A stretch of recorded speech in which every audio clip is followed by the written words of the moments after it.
Alors les nombres de visites, est-ce que ça a explosé depuis? Vous êtes à combien de visites maintenant par rapport à l'année dernière? Alors c'est Wilfred, oui, alors ça nous a bien aidé. On a eu une croissance de à peu près de plus de 30%. Aujourd'hui on se situe dans 100 000 par mois à peu près. Alors qu'est-ce qui a changé depuis les Golden Blog Awards? Vous avez plus de volume en termes de visiteurs? On a beaucoup vous avez changé plus. Également ça nous a beaucoup aidé sur la partie réseaux sociaux, puisqu'on est aujourd'hui à plus de 10 000 sur Google+, Twitter et Facebook, pardon. Et en newsletter, ça nous a beaucoup aidé, il y a eu beaucoup d'inscrits. Et ensuite, ça nous a permis de rencontrer beaucoup de gens de la blogosphère parisienne, ce qui est important pour un blog comme le nôtre. Voilà en gros ce que ça a changé. Donc du relationnel, est-ce que vous, votre manière de bloguer a changé? Est-ce que les articles ont changé? Vous publiez plus souvent, moins souvent, des articles différents? En gros non, on n'a pas changé notre ligne directrice parce qu'on s'est dit que si on avait gagné, c'est que le blog avait plu. Et du coup on s'est dit autant rester sur cette ligne directrice et on n'a pas changé notre manière d'écrire, on n'a pas changé les thèmes vraiment sur lesquels on écrit et on n'a pas changé non plus la fréquence en fait, de publication, on publie 2 articles par semaine. On est toujours sur ce rythme. Alors justement, vous êtes sur une publication qui est relativement correcte, 2 par semaine c'est quand même un bon rythme, surtout en fait de la qualité. Est-ce que vous pourriez me dire en fait, est-ce que vous pensez un jour vous professionnaliser et devenir blogueur professionnel? Non. Non. Non mais en gros blogueur professionnel ça veut dire donc en vivre, c'est ça derrière. C'est pas du tout l'objectif du blog. Avant tout ce qui nous a motivé à créer le blog c'est plus de partager des bons plans et notre passion pour la ville de Paris. Ça reste notre principale motivation. Gagner de l'argent, gagner sa vie avec un blog déjà c'est quand même très compliqué. Et puis c'est pas notre objectif. À court terme. Alors justement, quand on parle pas d'objectif à court terme, pourtant vous avez un hébergement, vous avez un certain nombre de frais, un nom de domaine, etc. Est-ce que vous pourriez me dire comment vous faites pour gagner de l'argent quand on a un blog comme le vôtre sur Paris? Quelles sont les sources de monétisation? Je crois que vous avez un guide, vous avez un certain nombre de visites, alors dites-moi un petit peu. Tu veux en parler? Ouais. Il y a plusieurs moyens de gagner de l'argent. Donc nous l'objectif c'est d'être à l'équilibre sur effectivement ce que nous coûte le blog. Donc on a mis du coup des blocs AdSense. Donc ça c'est la première chose. Et ensuite effectivement donc on vend des photos de Paris.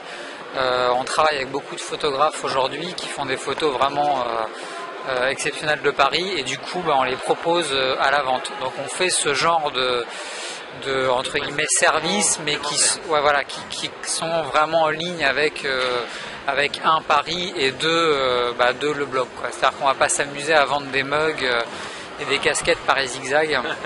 Voilà, on essaie vraiment de rester dans quelque chose valoriser Paris et tout ce qu'il y a autour de la ville et mystère, en fait. Voilà, et ce qui donne une bonne image du blog. Donc on fait aussi des visites guidées par exemple qui marchent très très bien. Alors à quel endroit vous avez un guide qui fait découvrir Paris à un certain nombre de personnes qui sont intéressées? Alors, on a un guide, ça c'est indépendant des visites, on a un guide qu'on achète et ensuite... un guide papier en fait. Voilà, un guide papier. Un guide papier.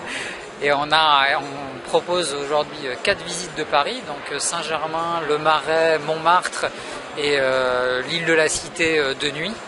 Et ça c'est des visites qui marchent très bien parce que c'est vraiment, ça reprend tous les articles qu'on fait, ça va plus loin, ça reprend l'insolite, voilà quoi.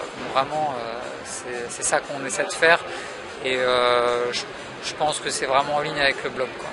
D'accord, donc si j'ai bien compris, vous faites donc des visites physiques, vous vendez des livres en PDF, vous avez en fait de la publicité AdSense.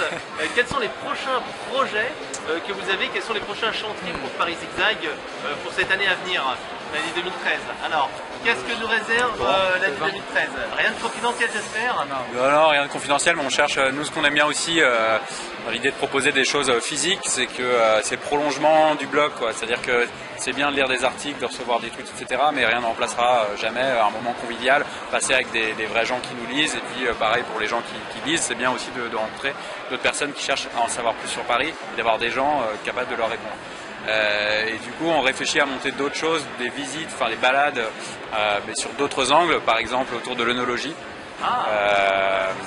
Des dégustations soit dans des endroits insolites, soit une sorte de promenade dans Paris pendant laquelle il y aura un petit stop pour déguster des bons vins avec quelqu'un qui sait en parler avec poésie et passion.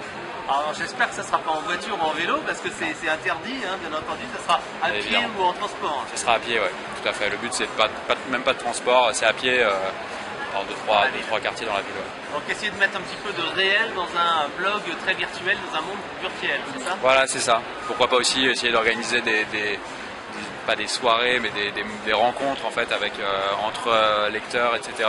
Pour que chacun partage ses bons plans, etc. dans des lieux thématiques qui changent tous les mois. Voilà, c'est des choses auxquelles on réfléchit. Ouais. Okay. Alors là on était sur vos projets 2013. Si vous aviez quelque chose à changer sur votre site par rapport au départ quand vous êtes lancé, qu'est-ce que vous auriez changé? Quelles sont les 2-3 petites erreurs que vous diriez à un débutant qu'il faudrait absolument qu'il évite de faire cette année? L'erreur avec Paris Zigzag on l'a pas faite parce qu'on a choisi un thème qui nous plaisait vraiment. C'est vrai qu'il faut se projeter et se dire que le thème sur lequel on va bloguer, que ce soit Paris, les voitures ou je ne sais quoi, il faut être sûr que ce soit un sujet qui nous motive à fond et dans lequel on se projette sur plusieurs mois, plusieurs années. C'est vrai que c'est quand même un investissement personnel en temps qui est relativement important et donc il faut être sûr de garder la motivation, quoi. Donc s'assurer d'avoir un sujet qui tienne la route et sur lequel on se projette. Ouais, c'est pas un business mais c'est véritablement une passion qu'il faut passer. Sinon au bout d'un moment on va se lasser et si on se lasse on écrit moins et si on écrit moins plus personne verra sur notre blog et c'est la fin du truc. D'accord, merci Fabien, merci Ludo et rendez-vous sur pariszigzag.fr. Merci Pat, salut. Fab. Bye bye. Ciao.